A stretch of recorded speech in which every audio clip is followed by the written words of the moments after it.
Halo, selamat datang di Bicara Bandar episode 11. Hari ini dengan saya Arga dari Creative Trader di sini. Hari ini kita akan bahas mengenai kondisi IHSG seminggu terakhir, di mana IHSG asing mulai keluar lagi dan IHSG mulai turun lagi. Juga kejadian menarik di Amerika Serikat di mana secara semena-mena aja gitu bursa Dow Jones dibanting luar biasa hari Kamis lalu tanpa ada warning, tanpa ada kejadian apa-apa, benar-benar semau mereka aja. Kayak gitu juga saya akan ada sedikit bahas mengenai kejadian di saham tele dan beberapa saham menarik lainnya minggu ini juga. Mungkin satu lagi tentunya yang penting adalah gimana kita mengambil pembelajaran tersebut untuk strategi kita ke depan. Apa rencana kita, apa strategi yang akan sebaiknya kita lakukan, atau at least yang akan saya lakukan ke depan. Mudah-mudahan yang saya share bisa bermanfaat buat rekan-rekan sekalian. Oke, langsung aja kita ini sedikit membahas podcast sebelumnya, Bicara Bandar episode 10. Di situ kami membahas mengenai di mana pada minggu sebelumnya di mana bandar lokal itu secara bergiliran dijadwal hari ini goreng apa, hari ini goreng saham ayam-ayaman, besok saham properti, besoknya saham konstruksi BUMN, terus saham batubara, saham perbankan, gantian aja dijadwal secara terjadwal lah, mereka ngerotate gitu, ada IO-nya dan menjadwal kenaikan tersebut. Dan di Instagram kami yang udah follow Instagram kami tentunya tahu minggu lalu kami minggu ini saya menjelaskan mengenai giliran manggung, teori giliran manggung para bandar saham, di mana ada yang arrange itu waktunya, tujuannya supaya perhatian retail nggak terpecah. Analoginya kayak Java Jazz, kalau banyak artis banyak artis hebat, tetap aja yang manggung harus satu-satu. Begitu juga di bursa, yang manggung bandar yang manggung atau saham yang digoreng itu harus gantian. Jangan semua naik semua turun semua, nanti kita bingung mau masuk yang mana. Sementara bandar butuh kita. Kalau mereka ngegoreng, dia butuh kita buat masuk atau butuh kita buat jual dan lain-lain. Jadi itu pertama, dan tentu juga sudah dijelaskan bahwa itu nggak ada hubungannya dengan fundamental.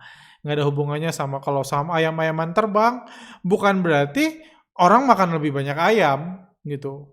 Pas besoknya dibanting, bukan berarti orang nggak makan ayam, nggak kayak gitu. Juga properti, juga yang lain-lain. Toko tutup, bandar toko tutup kan, banyak yang tokonya tutup diterbangin, bukan berarti karena tokonya buka. Bukan berarti karena optimisme tokonya mau buka, karena besoknya bisa dibanting lagi, tokonya masih tetap tutup. Kayak gitu, itu simply rotasi aja, rotasi bandar atau jadwal bangun bandar yang dijelasin kayak gitu. Dan juga membahas mengenai second wave di minggu sebelumnya, bahaya datangnya second wave, terutama karena demo besar-besaran di Amerika Serikat dan juga di Indonesia yang sudah membuka PSBB-nya, masuk ke fase Indonesia terserah, dan kita lihat pertumbuhannya juga terus meningkat kayak gitu, jumlah positif COVID-19 di Indonesia. Jadi kurang lebih itulah yang terjadi sepanjang minggu ini, dan kita juga nanti bahas mengenai second wave, dan kita lihat di sini. Terus minggu lalu, minggu yang menarik karena hari Senin, saya ingat Senin paginya saya dapat berita bahwa di New York rusuh besar. Itu untungnya sekarang sudah mereda gitu, cuman seminggu yang lalu, minggu malam di New York atau Senin pagi di Indonesia itu rusuh besar, ada penjarahan besar-besaran di New York, kami broadcast juga. Dan menariknya, hari tersebut paginya indeks Asia terbang merespon kerusuhan di Amerika Serikat gitu, diterbangkan indeksnya. Dan malamnya indeks Dow Jones pun langsung gap up, langsung dibuka naik karena malamnya rusuh, paginya langsung dibuka naik kayak gitu. Itu yang sudah berulang kali kami katakan, memang sekarang itu sekarang memang sudah diputus hubungan antara udah ada diskoneksi, udah diputus hubungan antara bursa saham apa yang terjadi di dalam bursa, yang which is disebabkan hanya dua hal, yaitu bandar dan retail, dan apa yang terjadi di luar bursa. Udah diputus hubungannya, nggak harus berkaitan. Malah bertolak belakang pun kadang-kadang lebih sering bertolak belakang daripada berhubungan. Kayak gitu. Keluar berita, Amerika, the US economy is officially in recession, resesi gitu. Dan bursa Amerikanya tetap dinaikin karena memang sudah diputus hubungan. Itu sebabnya saya bukan punya tujuan untuk menghina para analis fundamental, bukan. Cuman saya bilang sejak awal, kalau Anda ingin trading, lebih baik nggak usah pedulikan itu semua. Kalau Anda ingin trading di masa COVID, akan lebih mudah hidup Anda. Daripada Anda trading, mau cari cuan di saham Astra, misalnya Anda harus mikirin Amerika resesi, nanti gimana ya orang Itali makan apa, kayak gitu. Gimana kalau Bank Eropa naikin suku bunga, nurunin suku bunga, gimana kalau Amerika nggak nyetak uang lagi, dan lain-lain, nggak usah pusing-pusing itu. Karena udah diputus kok hubungannya di masa COVID ini. Nanti disambung lagi bisa, siapa tahu disambung lagi, enggak juga bisa. Karena harga saham tetap yang mengendalikan ya bandarnya masing-masing. Kayak gitu. Ada berita menarik juga, saya lupa ambil ininya, dari Business Week, itu juga dia membuat grafik yang sangat menarik dari Business Week. Nah ini. Nah, di sini ini tanggal 23 Maret ketika titik terendah itu, setelah itu bursa dunia kompak dinaikin. Di 23 Maret atau 24 Maret saya lupa. Jadi di satu hari di bulan Maret lalu, setelah hancur dalam, langsung diputusin yuk kita naikin, dan dinaikin sampai 43% sampai 9 Juni kalau bursa Amerika. Ini Bloomberg Business Week juga dibilang the great disconnect, itu yang sudah kami katakan udah 2 hampir 3 bulan terakhir bahwa sudah diputus hubungannya, udah ada diskoneksi. Jadi kita nggak usah pusing-pusing lagi, karena pusing malah kita kehilangan opportunity buat trading. Minggu lalu, kalau buat investasi, kalau Anda karena siapa tahu nanti disambung lagi, ada bahaya besar. Saya tetap nggak berani menyarankan orang kalau investasi jangka panjang. Bukan saya bilang saya yakin jelek, bukan, cuman saya nggak berani menyarankan. Tapi buat trading udah 2 bulan terakhir saya sarankan trading aja gitu, lupakan semua. Di sini ada jobless claim, 6,9 juta orang menjadi pengangguran, tambah 0,6 juta orang lagi pengangguran, naik lagi. Terus harga oil turun ke minus 37 $37. Terus GDP first quarter minus 5, 14% unemployment rate, retail sale, semua COVID, penderita COVID 100.000. Terus 9 Juni lalu ada 103 large bankruptcy filing, jadi 103 perusahaan besar yang menyatakan bangkrut di Amerika Serikat. Itu semua direspon dengan kenaikan bursa. Jadi memang sudah ada diskoneksi, bukan hanya di Indonesia tapi di seluruh dunia. Minggu lalu juga saya udah buat video yang menjelaskan kenapa diskoneksi itu terjadi. Nanti juga kita bisa mention lagi, tapi saran saya jangan tonton juga video kami minggu lalu yang tentang jebakan apakah ekonomi hancur tapi indeks terus naik, apakah ini jebakan atau bukan. Seperti itu. Minggu lalu juga kami bahas dari sisi Q&A-nya, bicara skenario market crash di kuartal 3 dan asigma bebas kayak gitu. Jadi pada ini juga menarik buat ditonton. Jadi bagi Anda yang mau belajar, di situ kami bilang bahwa asing itu bebas, bandar itu bebas untuk ngebanting ini. Banyak yang berskenario karena mungkin dia dari belajar fundamental atau selama ini banyak bergaul sama akademisi, dia kira market jatuh itu harus ada hubungannya dengan laporan keuangan, dengan ekonomi, dengan itu. Padahal udah diputuskan hubungannya. Jadi banyak yang beranggapan nanti kuartal ketiga, ketika report kuartal kedua keluar, itulah baru dibanting. Menurut saya kenapa harus nunggu kuartal 3? Kenapa nggak banting sekarang? Pas optimisme. Atau kenapa nggak banting sebelum laporan keuangan? Atau kenapa nggak banting nanti kuartal 4? Bebas. Asing bebas, bandar itu bebas ngebanting. Nggak perlu jadi nggak perlu ada trigger dari sisi ekonomi. Nggak perlu ada trigger dari sisi dari sisi apa ya, sosial atau lain-lain nggak perlu. Amerika rusuh pun bisa dinaikin kok. Jadi nggak ada kebutuhan adanya trigger. Nanti kalau dibanting kita takut sendiri para investor saham. Kayak kejadiannya ini kan terjadi minggu lalu, dan saya kemarin minggu lalu pun nggak nyangka dibantingnya minggu ini. Karena ya bebas, asing bebas, nggak nyangka. Cuman saya bilang nggak perlu ada trigger, nggak perlu itu, saya bilang skenario-nya nggak perlu nunggu kuartal ketiga. Kecuali memang mau buat orang panik dan percaya lagi fundamental. Which is menurut saya itu merugikan kalau masalah COVID ini belum selesai. Kalau hubungannya disambungin lagi, menurut saya itu merugikan bandar. Kayak gitu.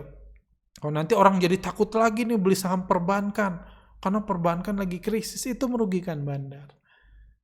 Kayak gitu. Jadi menurut saya market bisa dibanting kapan aja. Itu udah bagian dari trading di masa COVID-19 ini.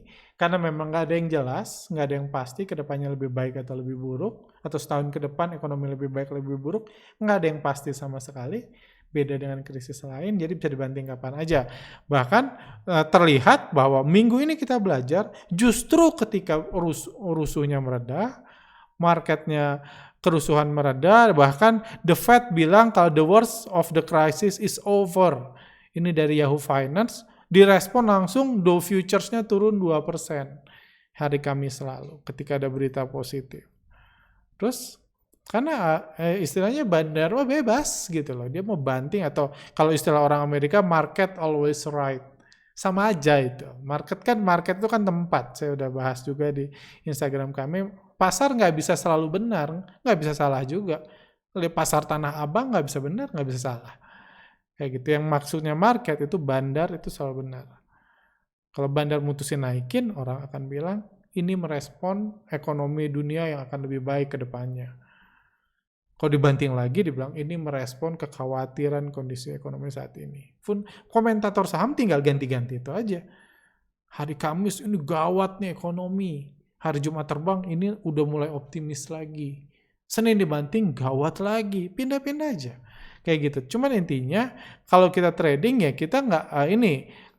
Bahkan ketika dibanting pun dibilang beritanya apa? Ini berita CNBC Indonesia, tapi saya ngelihat ini di Yahoo Finance, CNBC International juga sama. Alasan dibantingnya Dow Jones hampir 7% kemarin, hari Kamis, karena kekhawatiran akan kebangkitan Corona atau COVID-19 dan ramalan ekonomi dan Bank Sentral The Fed menjadi penyebab kejatuhannya. Sama itu aja. Nggak ada berita apa-apa kayak gitu. Cuman memang yang kita tahu, asingnya semena-mena ngebanting hari Kamis. Tiba-tiba gap down, tiba-tiba turun 6,5%. Kemarin pun sempat volatile, sempat hijau, merah hari Jumat, dan ya itu ya kondisinya aja itu. Kita terima aja. Kita terima aja. Tugas kita sebagai retail, sebagai copet, nggak usah musingin itu. Tugas kita adalah sebisa mungkin beradaptasi, sebisa mungkin mencari keuntungan dalam kondisi ini. Bagi yang mau trading, tugas kita cuma itu. Strateginya apa terserah. Tapi ini kenyataannya. Makanya saya bilang, yang nggak perlu dihapus dulu deh. Misalnya pusing terhadap ekonomi dunia, itu urusannya Menteri Keuangan, urusannya IMF, bukan urusan kita. Kita pusing 3 hari 3 malam pun nggak ngefek apa-apa buat ekonomi dunia. Kayak gitu. Jadi itu nggak usah pusing. Dan lain, karena itu udah diputus. Bahkan kita ngelihat sekarang seringkali justru bertolak belakang dibuat. Karena pemahaman itu butuh ditanamkan bandar supaya orang nggak takut lagi invest di kita. Nggak takut lagi masukin uangnya ke bursa. Seperti itu. Jadi itu ini terus jadi kita lihat bisa dibanting kapan aja, itu pembelajaran pertama dan warning pertama. Ini kayak warning yang dikasih bandar di Amerika gitu. Kalau ini bisa dibanting kapan aja loh kayak gitu. Tapi kalau dibanting recover kita jadi pede lagi, jadi optimis lagi, walaupun sama saya nggak percaya ini bisa dikerek sampai buat new high. Amerika udah parah banget digorengnya, kurang ajar kayak gitu. Udah sama kayak bulan Desember coba. Bayangin, udah kayak nggak ada COVID ini. Bulan Desember kan nggak ada COVID. Udah sama loh, indeksnya sempat sama sampai akhirnya udah cukup deh banting dulu. Cuman menurut saya ini hanya show aja, hanya nari-nari aja, nanti recover lagi, seperti itu. Kayak gitu. Oke, terus apa lagi? Penyebaran COVID sendiri sebenarnya cukup mengerikan.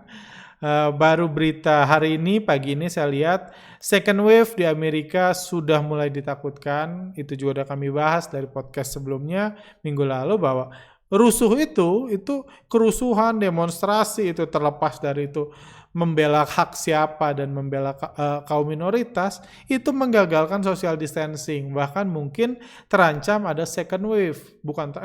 Udah mulai nih ada second wave kayak gitu. Karena virus kan nggak ikut demo, dia bisa menular dengan enak-enaknya kayak gitu. Jadi udah berita second wave sudah mulai jadi kekhawatiran, dan seperti saya selalu bilang juga, kasus di dunia semakin lama semakin meningkat. Ini jumlah harian yang nambah semakin lama semakin meningkat. Dan sekarang mulai menyebar nih ke negara Amerika Latin, negara berkembang, negara yang kapasitas tesnya lebih kecil. India udah besar, Brazil udah peringkat 2. Yang belum di situ kalau Anda lihat daftar negara populasi paling banyak, Indonesia. Tapi Indonesia juga udah terus naik. Ini kasus Indonesia, daily case di Indonesia terus naik. Nih trennya terus bergerak naik. Karena memang social distancing sudah dibuka, PSBB sudah dibuka, dan kita tahu orang Indonesia nggak punya nggak punya kedisiplinan yang cukup untuk bisa social distancing dan lain-lain. Belum mungkin. Kalau udah banyak yang meninggal, banyak orang tiba-tiba meninggal, mungkin itu bisa ada. Ada yang dan menarik ini dari ini, sekarang jumlah tes COVID udah lebih susah didapat, tapi kami dapat dari Kawal COVID-19. Ini 7 hari terakhir sampai kemarin, orang yang diperiksa, rata-rata orang yang diperiksa itu 6.477, ada peningkatan, tapi masih jauh dari target Jokowi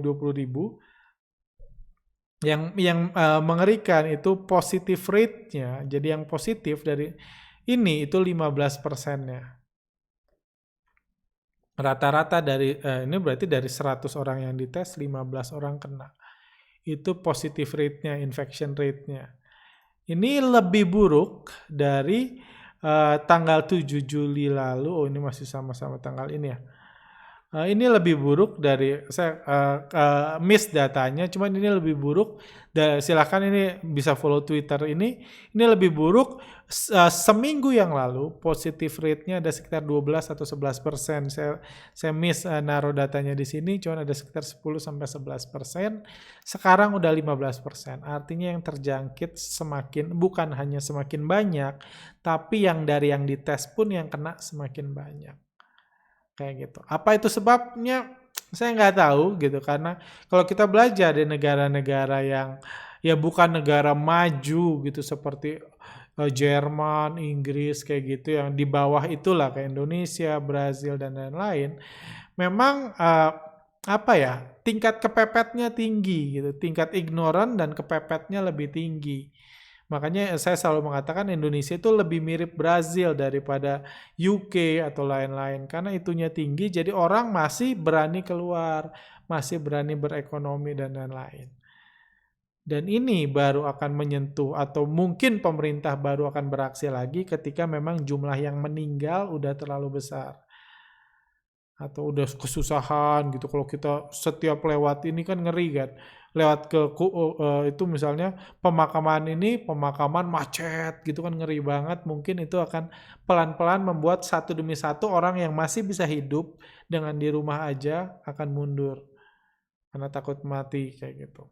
Jadi itu yang terjadi, mudah-mudahan nggak terjadi, cuman that's the case saat ini. Seperti udah kami prediksi juga, udah 1,5 bulanan lalu minimal, trennya masih terus bullish. Indonesia belum masuk second wave, first wave-nya aja belum beres. Kayak gitu, first wave-nya aja belum beres, trennya masih terus naik, jumlah tesnya pun masih sangat terbatas. Indonesia masih jadi salah satu negara terburuk, negara besar terburuk. Bahkan tadi beberapa menit yang lalu saya melihat Di Beijing ada beberapa kawasan udah di lockdown lagi. Jadi itulah apa ya? Itulah kondisi saat ini. Itu yang saya selalu bilang tentang masalah COVID-19 ya, kurang lebih kondisi saat ini seperti itu. Mau senang, mau nggak senang, mau optimis, mau nggak takut mati, cuma kondisi saat ini saat itu, dan itu akan berimpact ke dunia bisnis. Itu akan berimpact ke dunia bisnis, itu akan berimpact kepada emiten-emiten, dan adanya ketidakpastian yang luar biasa besar. Kayak gitu. Sampai minggu lalu, sampai ya minggu minggu lalu ada 1-2 orang yang mau nitip uangnya, pengusaha besar mau mempercayakan uangnya, tolong ditradingin, tolong ini, karena dia punya capital, dia nggak tahu mau diapain. Kayak gitu. Minggu lalu saya tolak karena enough, saya bilang. Cuma minggu ini karena orangnya dekat banget pun orang ngajuin lagi, tolong dong jumlah dananya nggak terlalu besar di ini. Tolong dimasukin lagi. PSBB udah dibuka. Yang datang saya itu orang hebat. Salah satu orang yang sangat saya kagumi, yang minta dananya dikelola itu salah satu orang yang saya kagumi, luar biasa di marketplace. Cuman pada akhirnya dia sadar banyak skill dia yang saat ini nggak bisa digunakan di masa COVID-19 ini. Kayak gitu. Meskipun PSBB dibuka, dia lebih milih dananya kalau bisa dititipin ke saya gitu atau ke kami, supaya kami coba kelola di bursa saham, karena memang pada akhirnya seperti saya selalu katakan, bursa saham jadi solusi.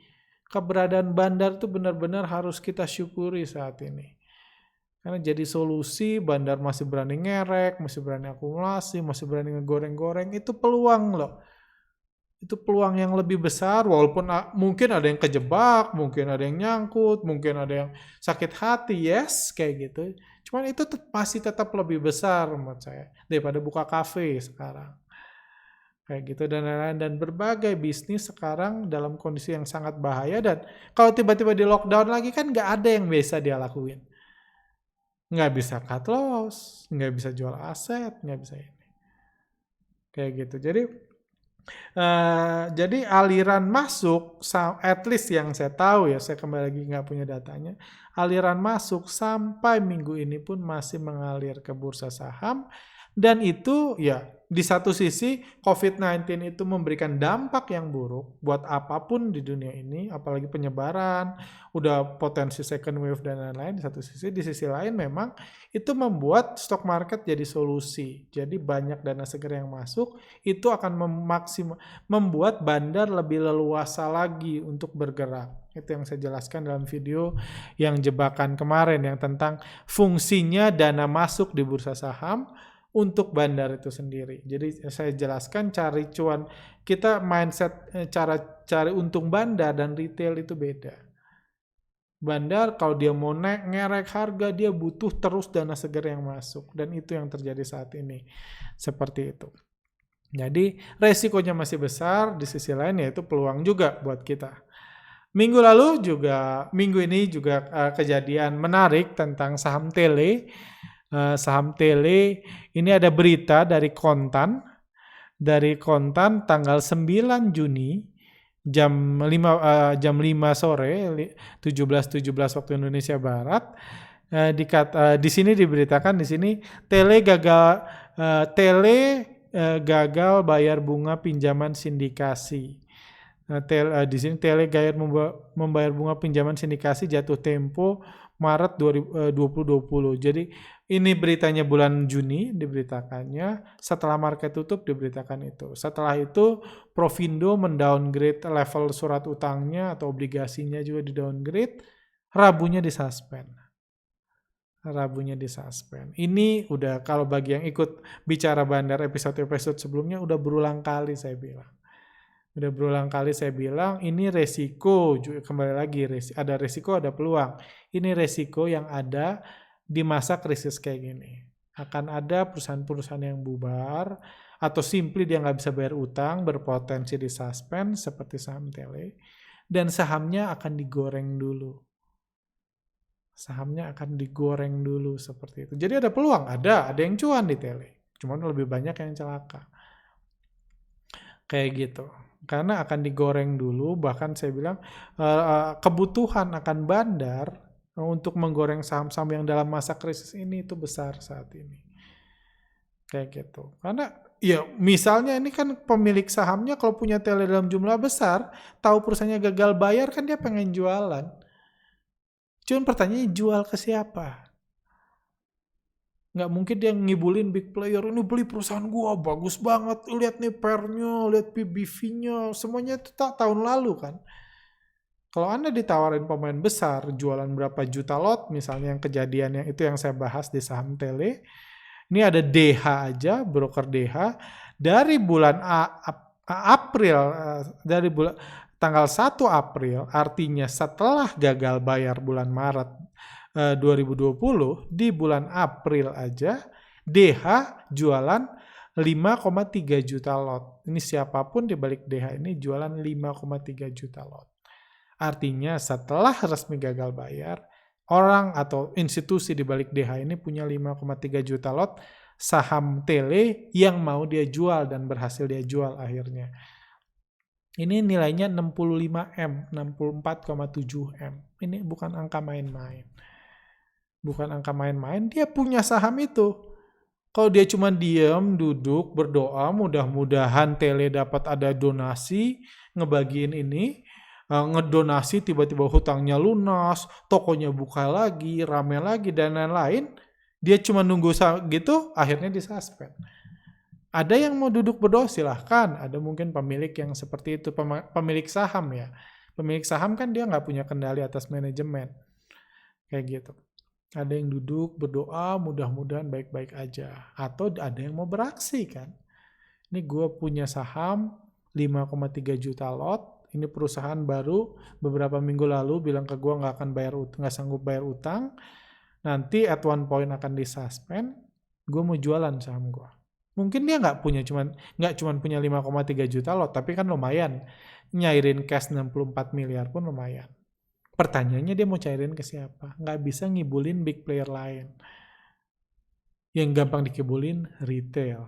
Kita lihat yang beli YP Mirai Aset beli 17,8M, broker retail terbesar. PD Mirai Aset beli 6,8M, kedua terbesar. CC ketiga terbesar 5,8M. KK, EP, MNC, KK Philips, NI, BNI Sekuritas, dan lain-lain.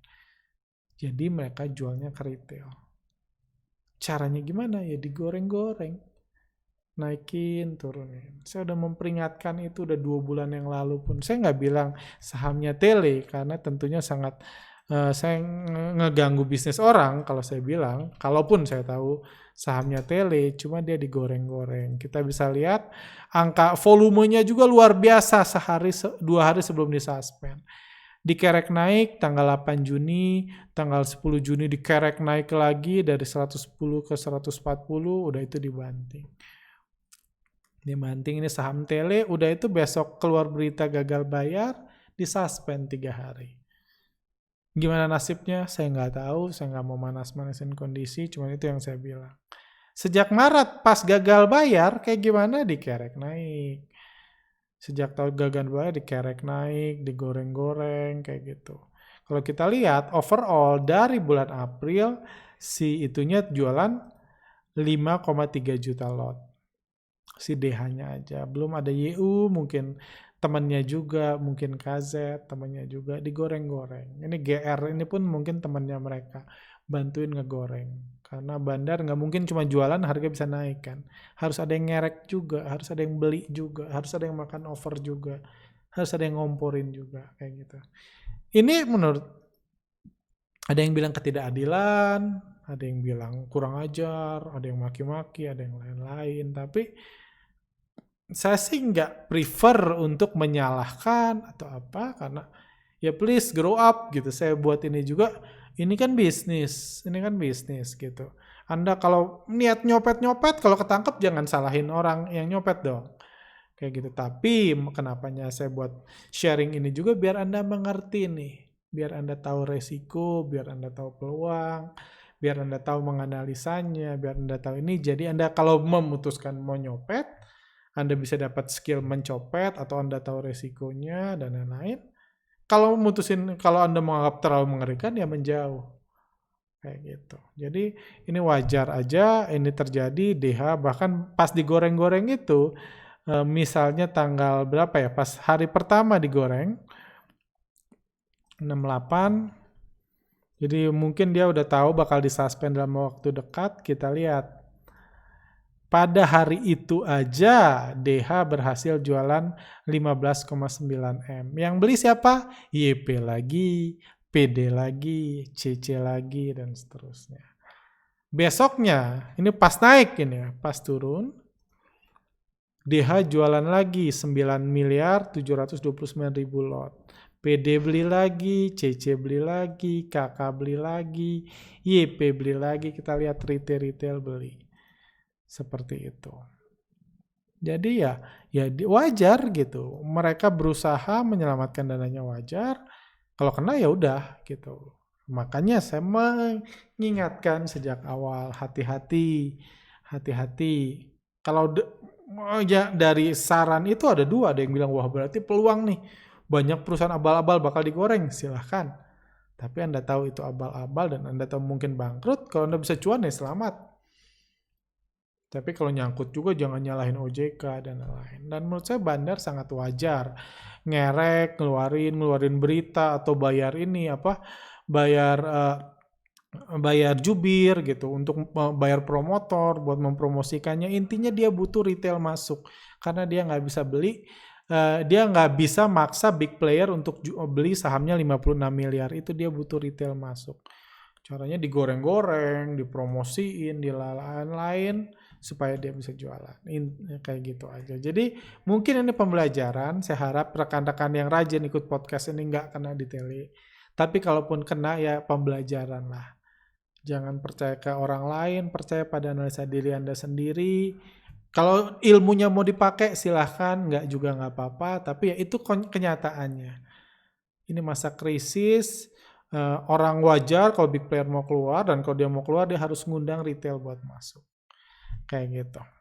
Jadi itu kejadian di tele. Dan lalu terakhir gimana IHSG saat ini? Kita lihat kalau secara foreign flow, ini grafik foreign flow IHSG udah mulai keluar lagi nih. Bahkan hari Jumat kemarin investor asing jualan 1 triliun lebih. Ini asing udah terus jualan, masuk buat IHSG terbang. 3 minggu terakhir udah kita bahas terus. Udah itu pelan-pelan udah keluar lagi dan udah turun lagi. Seperti itu. Dan kalau kita lihat minggu lalu, hari Jumat saya banyak bahas tentang kejadiannya. Pertama, mana ya? Ini. Oke. Pertama saya bahas turunnya enggak atau belum terlalu parah IHSG ini composite IHSG ini saya bilang di channel kami. Bagi yang belum follow silahkan follow. Kalau Anda mau belajar analisa bandarmologi, mau lihat contoh-contohnya silahkan follow. Ini 921 kami katakan sejauh ini penurunan IHSG tidak separah yang dibayangkan para pelaku pasar. Karena sebelumnya indeks minus Dow Jones minus hampir 7%. Hal ini cukup wajar karena sejauh ini investor asing baru jualan 80 M di IHSG. Dalam kondisi penuh kepanikan seperti sekarang, setelah Dow Jones koreksi 7% tadi malam, memang sulit untuk investor asing jualan. Itu menariknya. Kalau Dow Jones jatuh, kita takut. Saya lihat di forum-forum saham udah ngomongin cut loss semua, udah takut semua kan. Karena takut dijebak kan. Sadar, wah ini selama ini naik karena ekonomi runtuh, sekarang takut. Tapi kalau lokal takut, asing nggak bisa jualan. Jadi saya katakan pagi-pagi jadi strategi yang biasa dilakukan oleh investor asing adalah mengerek naik sahamnya sambil pelan-pelan jualan. Mari kita saksikan. Ini 921. 930 saya bilang lagi, udah dikerek nih IHSG-nya. Udah dinaikkan dinaikkan 1%. Jadi min 1,4%. Investor asing udah lanjut jualan. Net sell asing sudah 176 miliar. Good job. IHSG terus digoreng-goreng jam 9.58. Terus jam ini saya kayak semi-semi nyepet gitu. Tadi pagi udah takut. Tapi setelah IHSG dibuat rebound takutnya hilang lagi. Asingnya sih terus jualan. Apa yang saya katakan, jadi itulah yang terjadi. Intinya kalau lokal ketakutan asing mau jualan, asing harus ditenangkan. Kayak gitu. Kalau asingnya mau banting, banting aja sampai auto reject semua kalau mau. Cuma asing melakukan itu di hari sebelumnya. Pas dibanting hari ini udah ketakutan, dia ngebanting nggak ada yang mau beli, jadi ditenangkan dulu. Dan di sini kita lihat bagaimana mudahnya perasaan kita dipermainkan. Kita takut Dow Jones, takut rusuh. Kalau dibanting kita takut. Kalau bandar ngerek kita nggak takut. Pagi-pagi Dow Jones minus 6,9 kita takut pagi-paginya. Udah cut loss, udah bersih-bersih, takut market crash lagi. Tapi ketika dikerek naik, kita berhenti lagi, takutnya jadi optimis. Itu kan di Amerika, di Indonesia nggak apa-apa. Selalu kayak gitu. Jadi yang ngatur psikologi kita itu asing sendiri. Itu pergerakan harga gitu. Nah, sesi 1 berhasil jualan 489 miliar. Hajar, oseng-oseng. Akhirnya di akhir sesi jualannya 1,1 triliun. IHSG-nya malah naik 0,53. Jadi asingnya berhasil keluar. Kalau pagi-pagi di tengah kepanikan, dia asingnya ikut panik, jualan, dia nggak berhasil jualan. Karena indeks terus ditekan, lokal pun takut kan. Lokal malah cut loss. Kayak gitu. Jadi itu dia harus ditenangkan, menjaga perasaan, seperti itu. Oke, jadi itulah yang terjadi. Tapi terlepas dari itu, saya nggak melihat. Jadi di situ kita pelajari bahwa asing bebas. Kalau Anda nggak suka bilang asing bebas, market bebas lah. Siapa yang mau Anda anggap mau ngejatuhin kapan aja, mau ada berita, mau ada nggak bebas. Itu satu hal yang bisa kita ambil hari ini. Bahkan kita lihat mulai dioseng-oseng lagi nih indeks harga IHSG, indeks harga saham gorengannya mulai main lagi nih. Itu realita yang kita pelajari minggu ini. Kayak gitu. Dan seperti kami bahas juga di sini, menurut saya sampai saat ini melihat nggak make sense, otak saya belum kemasukan, logika saya belum masuk, kalau indeks bisa dikerek sampai buat new high-nya seperti sebelum krisis, meskipun efeknya sudah diputus. Hubungan antara ekonomi, kondisi real dengan bursa saham diputus, tapi kalau dikerek naik, tetap aja nanti banyak orang keluar. Mendingan yang nyangkut, yang udah trading 3 tahun terakhir masih nyangkut, biarkanlah mereka nyangkut di atas. Kalau dikerek terlalu tinggi, nanti malah mereka keluar, merugikan bagi yang ngerek sendiri. Jadi dia main di zona loss aja. Yang mayoritas trader-trader di Indonesia, itu kan mayoritas mungkin 3 tahun terakhir gitu kan, kalau kita lihat 3 tahun terakhir aja. 3 tahun terakhir, misalnya dari 2000, sini deh, 2017, 2018, 2019. Nah, ini kan mainnya di zona sini nih. Kalau kita ngomong IHSG ya, mainnya di zona sini, mainnya. Jadi menurut saya, kalau dikerek naik ke atas zona sini, banyak reksadana lama, ini bakal bisa keluar. Bisa, belum tentu. Cuma bisa. Jadi itu yang menurut saya bakal dipermainkan. Jadi nggak bisa dikerek terlalu tinggi juga kalau mereka melihat, wah udah tanda-tanda nih pemain lama nyangkut terus lama keluar, dia mungkin akan turunin lagi. Tapi saya tetap nggak percaya kejatuhan seperti ini akan terjadi lagi dalam waktu dekat at least. Saya nggak percaya. Kenapa? Karena menurut saya nggak ada untungnya. Sekarang bursa saham udah jadi solusi salah satu. Nilai terbesar bursa saham adalah bursa saham diaturnya sama bandar, nggak diatur sama corona. Bandar dianggap lebih aman daripada virus corona. Kayak gitu. Jadi kalau dibanting dianggap wah gawat, ternyata bursa saham juga bisa terpengaruh sama bisnis. Itu malah merugikan, malah membuat orang takut memasukkan uangnya lagi. Apalagi kalau ada amit-amit sebenarnya, cuma kalau ada second wave, kalau benar-benar bisnis nggak bisa jalan lagi sebelum vaksin ditemukan, atau lama-lama orang Indonesia jadi malah takut ke mall, malah ini berarti kan ekonomi semakin runtuh tuh. Kalau itu terjadi, which is kalau kita lihat trennya ke situ, arahnya ke situ sampai saat ini, tinggal pertanyaannya seberapa nekat aja orang Indonesia gitu kan. Kalau social distancing kayaknya nggak bisa kayak gitu. Kalau lockdown kayaknya nggak bisa, tinggal seberapa nekat orang Indonesia. Kalau itu yang terjadi, maka saya yakin akan ada banyak pengusaha yang mulai bingung akhirnya mengalirkan sahamnya ke bursa saham lagi. Kayak gitu. Jadi pada akhirnya yes, kita nggak bisa nebak asing ngapain, kita nggak bisa nebak itu. Asing mau ngapain? Ya kita bisa lihat gitu. Kita bisa lihat kayak saya contohin tadi kan, hari Jumat pagi-pagi baru jual 80 miliar, jual 90 100 miliar, 150, akhir 1 triliun kan kita bisa lihat. Itu bukan proses 1 detik jualan 1 triliun itu di mana-mana. Butuh sehari lebih di oseng-oseng di masing-masing saham, dinaik turunin baru asingnya bisa jualan. Itu butuh waktu yang lama kayak gitu. Jadi kita bisa ikutin, tapi kita tetap nggak bisa nebak. Kayak gitu. Tapi satu hal yang bisa kita ini adalah mereka pun mau cari untung. Dan so far, kalau menurut pemikiran saya, kalau mereka mau cari untung, itu nggak merugikan kalau mereka banting. Kayak gitu, merugikan kalau mereka banting sekarang, udah harganya murah, udah sekarang retail gampang banget dibuat takut, karena tahu kondisi realnya menakutkan, dan lain-lain.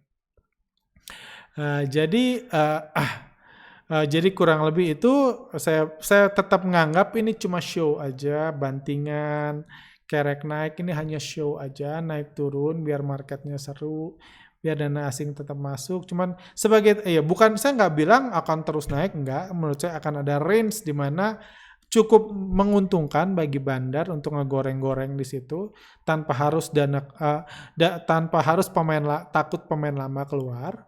Tapi volatilitas tinggi, naik turunnya akan tinggi. Dan menurut saya yang paling penting buat kita para trader yang trading saat ini adalah nggak ada kejatuhan seperti ini. Karena kalau jatuhnya pelan-pelan kan kita bisa positioning. Mungkin aja mulai minggu depan asingnya mulai pelan-pelan keluar lagi. Tapi kalau indeksnya dinaikin, di markup, hajar bawah, dibanting, kerek naik lagi. Banting, kerek naik lagi. Kalau kita lihat pelan-pelan asing keluar, dalam kondisi kayak gitu ya kita bisa keluar juga lah. Kita masih ada waktu untuk sambil ngelihat kondisi, sambil pelan-pelan keluar ya kita bisa keluar juga. Selama nggak ada kepanikan kayak gini yang kita nggak bisa keluar tiba-tiba tiap hari auto reject bawah. Jadi itu resiko yang kalau itu ada saya akan memperingatkan. Cuman saya nggak melihat ada seperti itu, jadi saya sendiri tenang-tenang aja. Tenang-tenang aja, cuman mainin portfolio aja, kadang ditambah, kadang dikurang. Ini dilepas, beli lagi di bawah, atau beli lagi di atas. Kayak gitu aja trading normal, tanpa ada ketakutan kejatuhan seperti itu. Jadi itu prediksi saya buat minggu depan. Minggu depan, kalau saya melihat IHSG di markup hari Jumat, saya memprediksi IHSG minggu depan akan turun. Tapi nggak dengan keturunan yang menakutkan seperti ini. Ya kembali lagi, prediksi saya itu akan otomatis patah kalau asing tiba-tiba inflow terus masuk minggu depan ya ini. Yang mutusin tetap asing. Cuman kan biar seru lah, tiap minggu kita dukun-dukunan. IHSG doang kok kayak gitu. Kita dukun-dukunan memprediksi gitu, punya melihat ke depan dan lain-lain. Cuman mudah-mudahan yang saya ajarkan bisa berguna. Jadi rekan-rekan bisa dapat bayangan, dapat pandangan tentang kondisi market ini. Jadi kalaupun ada bahaya, ada hal-hal yang menakutkan di between one podcast ke podcast lain, Anda udah tahu, jadi Anda bisa memutuskan sendiri. Karena yang harus melindungi uang Anda itu Anda, dan kunci kesuksesan Anda di market adalah Anda sendiri. Semua guru, semua influencer, semua kompor, semua cuman bisa ngasih informasi ke Anda.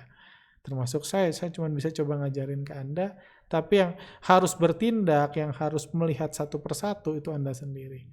Karena saya nggak mungkin ngejagain semua saham gitu. Ngejagain semua saham, saya cuman bisa peduli ngurusin saham saya sendiri. Kayak gitu. Itu aja udah pusing kadang-kadang. Jadi Anda juga harus ngurusin saham Anda sendiri. Mudah-mudahan informasi yang saya berikan bisa bermanfaat untuk membantu Anda memutuskan ke depan. Kayak gitu. Seperti itu. Nah, ya jadi saya ngelihat kondisi, saya masih melihat IHSG bakal terkoreksi minggu depan, entah benar entah salah, tapi kita lihat yang pasti asingnya udah mulai jualan. Terakhir eh, kelas ini diskon ini belajar saham dari nol lagi yang seminar yang saya iklankan 2 minggu lalu udah kami rilis jadwalnya di channel kami udah kami rilis ininya di channel Telegram kami linknya. Kami akan kasih diskon untuk 50 peserta pertama, silahkan dilihat.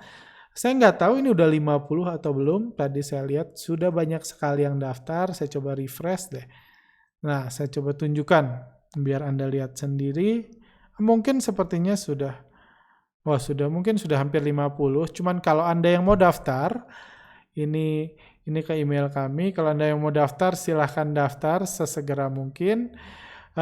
Saya ada ininya, ada daftar sesegera mungkin dan semua informasi yang diberikan di sini seluruh jumlah yang uang yang terkumpul akan kami berikan buat donasi dan buat donasi bagi tenaga medis dan saudara-saudara kita yang sampai saat ini masih kesusahan akibat COVID-19. Seluruhnya dan kalau melihat jumlah yang mendaftar, saya akan membatasi jumlahnya karena saya mau respect mereka yang respect mereka yang sudah investasi. Kalau pesertanya terlalu banyak, nanti sesi tanya jawabnya nggak berkualitas atau terlalu banyak, jadi kurang bermanfaat. Jadi saya akan limit. Saya mungkin saran saya kalau Anda punya teman mau ikut silahkan daftar. Ini bukan workshop, ini semua workshop yang berbeda dengan workshop yang saya adakan. Ini materinya udah saya draft, cuma akan saya buat dari nol lagi. Ini workshopnya seminarnya 3 hari secara online. Ini materi-materinya investasi, siapa yang perlu dan siapa yang tidak. Saya akan menjelaskan, nggak semua orang butuh investasi. Saya bukan orang yang jualan produk investasi. Mungkin habis ikut seminar ini, Anda memutuskan, oh ternyata saya bukan orang yang perlu investasi. Ya nggak usah. Investasi Anda terakhir adalah ikutan seminar saya. Setelah itu nggak usah. Atau ada yang perlu, ada yang butuh. Teori paling dasar seluruh investasi, tipuan dan jebakan terbesar dalam investasi, pengenalan investasi saham, dan lain-lain. Itu hari pertama, memahami mekanisme pembentukan harga saham, mengenal sosok bandar yang mengatur pergerakan harga saham, jenis perusahaan yang listing di bursa, dari blue chip sampai ke abal-abal, dan banyak lagi. Nanti kita akan post di Instagram pemahaman dan penggunaan analisa fundamental, pemahaman dan penggunaan analisa teknikal, pemahaman dan penggunaan analisa bandarmologi, perbedaan. Jadi jadi bagi yang mau ikut workshop bandarmologi ini bukan solusinya. Bagi Anda yang mau ini, cuman mungkin yang bisa saya bilang seminar ini adalah kalau ada saudara saya, artinya orang yang saya sangat peduli, mau invest saham, mau trading saham, apalagi dia kepepet, nggak punya pilihan selain trading saham di masa ini, saya bisa ngasih gratis semua workshop saya karena dia saudara saya. Tapi yang pertama saya kasih gratis itu seminar ini. Saya nggak akan ajarin dia bandarmologi dulu, nggak akan diajarin foreign flow dulu, nggak akan saya ajarin psikologi trading dan portfolio management dulu. Saya akan minta dia ikut ini dulu. Karena menurut saya, pertama, dengan ikut ini, mungkin dia nggak butuh yang lain. Mungkin. Tapi yang pasti, ini menurut saya ini bekal pertama, persiapan minimal yang dibutuhkan orang, rekan-rekan, kalau mau trading saham. Kalau mau ini bagi newbie ya, kalau bagi yang udah 10 tahun, 20 tahun mungkin udah tahu semua ya, nggak usah ikut juga tentunya ini, karena seperti itu, cuman menurut saya ini recommended kayak gitu. Jadi Anda akan belajar, saya akan ajarin analisa teknikal, kegunaannya, dan lain-lain. Kegunaannya juga beberapa tips untuk menganalisa pergerakan bandar. Juga ada, kalau yang mau tahu cara menganalisa pergerakan bandar selalu ada di pertanyaan, silahkan baca analisa-analisa lama di website kami atau di Telegram kami juga, semua analisa kami gunakan secara bandarmologi, itu contohnya. Seperti itu. Oke, bagi yang mau berminat, mau ikut, linknya akan saya taruh di bawah.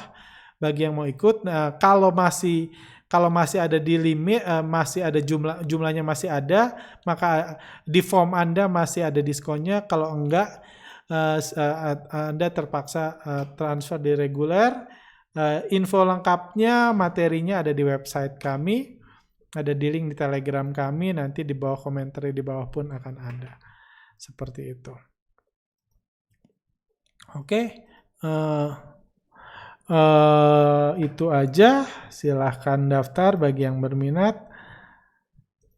Materinya di sini. Oke, saya rasa itu aja buat hari ini. Sampai semoga berguna buat rekan-rekan. Have a good weekend. Semoga sehat-sehat aja. Silahkan like yang suka, silahkan komen kalau punya pertanyaan atau punya masukan, atau juga subscribe kalau Anda mau nonton video-video lanjutan kami termasuk Q&A yang akan kami rilis besok. Thank you.